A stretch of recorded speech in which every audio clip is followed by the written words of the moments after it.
यह कहानी गौतम बुद्ध के अंतिम समय की है, जो उनके जीवन के सबसे महत्वपूर्ण और प्रेरणादायक क्षणों में से एक मानी जाती है।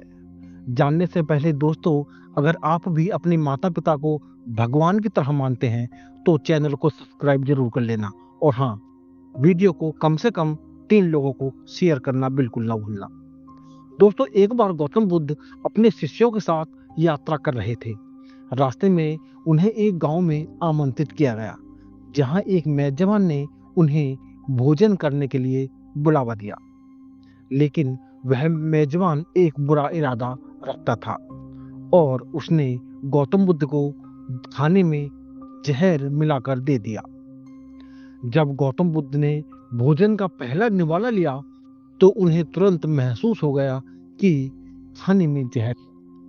गौतम बुद्ध ने तुरंत ही अपनी बुद्धिमत्ता का उपयोग करते हुए शिष्यों से कहा, तुम लोग इस भोजन को मत करो, यह खाना विषाक्त है।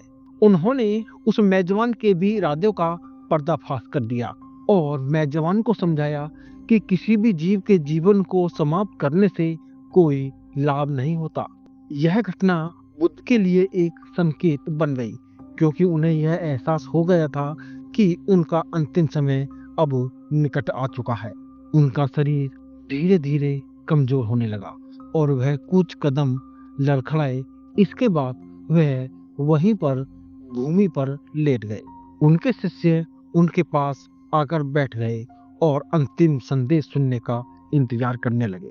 गौतम बुद्ध ने लेटे लेटे अपने एक हाथ को सिर से टिकाया और शिष्यों को एक गहरी शिक्षा दी। उनका अंतिम संदेश था, अप दीपो भव, अर्थात अपने दीपक स्वयं बनो। इसका अर्थ था कि तुम्हें अपने जीवन के मार्गदर्शक स्वयं बनना चाहिए।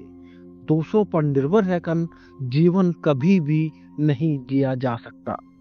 तुम्हारे भीतर ही शक्ति है। अपने भीतर की ज्योति को पहचानो और उसे फैलाओ। बुद्ध के इस अंतिम उपदेश के बाद वह शांति से इस संसार से विदा हो गए और परम शक्ति में विलीन हो गए। उनका शरीर नष्ट हो गया, लेकिन उनका संदेश आज भी दुनिया भर में जीवित है। उनकी शिक्षाएं जो जीवन में शांति, सत्य और आत्मनिर्भरता की बात करते हैं, आज भी लोगों के दिलों में अमर है।